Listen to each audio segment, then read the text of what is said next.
a cooling rate of a sphere at 600 Kelvin in an external environment. Environment का temperature कितना दिया हुआ है? 200 Kelvin is R. When the temperature of a sphere is reduced to 400 Kelvin, then cooling rate of sphere becomes. ठीक, तो हम जानते हैं कि अगर ये स्फेयर है और सराउंडिंग का टेम्परेचर कितना दे दिया, सराउंडिंग का टेम्परेचर मैं मान लेता हूँ T नॉट और वो हमें दिया हुआ है 200 केल्विन, और स्फेयर जब था 600 केल्विन पर, यानी कि T is equal to 600 kelvin, इसको मैं T1 ले लूँ, कि जब 600 केल्विन पर था और सराउंडिंग का टेम्परेचर कितना है 200 केल्विन, तो इसका रेट, कूलिंग रेट जो है उसको दिया हुआ है R। ठीक, सराउंडिंग का टेम्परेचर अभी भी कितना है 200 केल्विन, सराउंडिंग का टेम्परेचर कितना है 200 केल्विन, और स्फेयर का टेम्परेचर अब कितना हो गया, कम हो गया, और वो है अब 400 केल्विन। ठीक, और इसका कूलिंग रेट अब हमसे पूछा गया है, इसका कूलिंग रेट अब हम R2 ले लेते हैं, वो हमसे पूछा गया है। ठीक, तो हम जानते हैं कि U इज इक्वल टू होता है सिग्मा ए,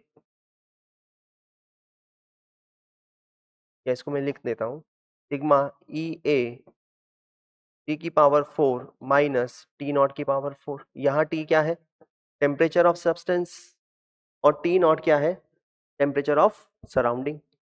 ठीक, दोनों स्फेयर सेम ही, एक ही स्फेयर की बात हो रही है, तो यहाँ पर ए सिग्मा और ई सेम ही होगा।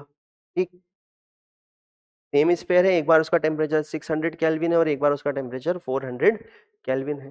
ठीक, तो क्या मैं लिख सकता हूँ इसके according, R is equal to sigma E A T की power 4 means 600 kelvin to power 4 minus T not की पावर 4 मीन्स 200 की पावर 4।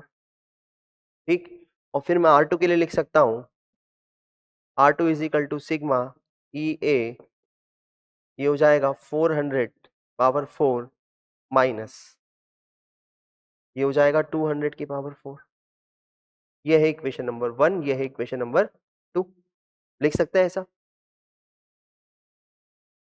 तो अगर मैं इक्वेशन नंबर 1 को इक्वेशन नंबर या इक्वेशन नंबर 2 को डिवाइड कर दूं इक्वेशन नंबर 1 से, क्या आ जाएगा, R2 divided by R is equal to, ये कितना हो जाएगा, 400 का पावर 4 माइनस 200 की पावर 4 डिवाइडेड बाय R की वैल्यू, ये हो जाएगा 600 की पावर 4 माइनस 200 की पावर 4। सिग्मा ई ए से सिग्मा ई कैंसिल आउट हो जाएगा, तो इससे R2 कितना आ जाएगा, R2 comes out 3/16 of R, 3/16 of R, और हमारा ऑप्शन कौन सा करेक्ट होगा, ऑप्शन ए करेक्ट ऑप्शन होगा। ठीक, तो इस क्वेश्चन को हमने इस तरीके से सॉल्व किया।